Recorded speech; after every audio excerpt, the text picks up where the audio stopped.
quando a gente fala em medo, por que todo cirurgião tem medo de operar? Eu falo assim, todo cirurgião, Mica, mas eu conheço pessoas que operam e que não parece que tem medo.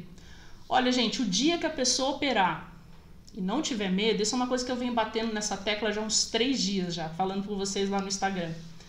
É o dia que a pessoa vai ter que abortar a cirurgia, porque senão ela vai fazer alguma coisa errada, tá? O medo, ele é importante. Ele deixa os nossos sinais em alerta para qualquer problema que possa acontecer. Ele faz com que você se torne mais cuidadoso na hora da cirurgia, fazendo todo o protocolo certinho para que você possa realizar o procedimento da melhor forma possível. Então o medo, se você acha que você vai perder o medo, esquece, amigão. O medo vai te acompanhar o resto da vida. Mas existe um porém. Ele é bom até certa dose. Passou daquela dose, ele começa a ser paralisante. E isso é que ele não pode fazer com você. Ele não pode paralisar a sua ação. Ele não pode fazer com que você evite a ação, evite operar. Porque aí ele está te fazendo mal. Mas um pouco de medo, todos nós temos. Eu entro com medo em todos os procedimentos que eu faço. E o medo é muito bom nesse sentido. Porque faz com que eu me torne mais atenciosa, principalmente aos detalhes. Porque a gente sabe que hoje, principalmente agora, depois desse problema do Covid, a gente tem que estar atento aos detalhes. E o medo é importante, porque se você não tiver medo, ou você faz tudo errado, você faz de forma irresponsável as coisas, ou você acaba botando em risco a sua vida e a vida do seu paciente.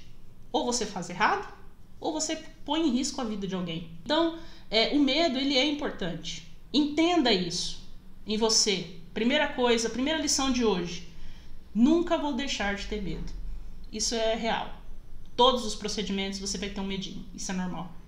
Agora, a questão é que a gente tem que aprender a agir apesar do medo. Isso que é bonito no ser humano. Isso se chama coragem. Sabia? Coragem não é você enfrentar as coisas sem medo. Isso não existe. Não existe. Em nenhuma profissão você não tem medo. Você consegue agir apesar do medo. Isso é lindo.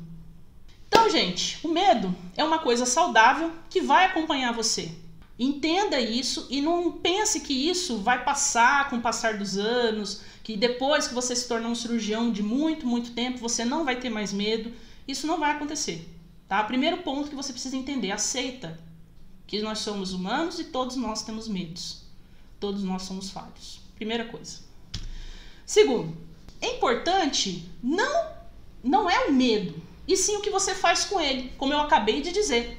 Se você usa o seu medo para se tornar uma pessoa mais cuidadosa nos seus procedimentos, mais atenciosa, principalmente com os princípios de cirurgia, que a gente vai dar uma pincelada aqui hoje, a mais atenciosa em fazer as coisas da forma mais correta, mais próximo da perfeição possível, ele é um medo bom, porque evita que você seja inconsequente. E a melhor forma de dominar o medo, é o que eu vou conversar com vocês, são as ferramentas básicas, né? Que é conhecimento, técnica, habilidade e experiência. Sendo experiência a menos importante de todas essas. Bia, quer dizer que a experiência não é importante? Ela é importante. Ela faz parte da sua carga, a carga que você vai acumular com os anos. Mas ela não é o mais importante. Não é necessário ter experiência, digamos assim, não é necessário ter experiência para realizar procedimentos bem feitos, apesar do medo. É isso que eu quero que vocês entendam. Eu saí da faculdade fazendo todos os tipos de cirurgia. Todos. Inclusive a primeira clínica que eu entrei era só para fazer cirurgia, porque tinha outros dentistas que tinham medo, mas esse medo paralisava eles. Eu tinha medo, mas esse medo me impulsionava. Essa é a grande diferença. Não é só coragem por si só. A gente vai conversar um pouquinho sobre essa coragem, né? Como ter essa coragem para fazer as coisas. Mas o primeiro ponto que eu quero que você entenda o medo é bom. Ele vai fazer com que você seja um cirurgião melhor. Ele vai fazer com que você seja mais atencioso aos detalhes. E é nos detalhes que a gente se torna o melhor cirurgião. Entendeu? Que a gente pode ser.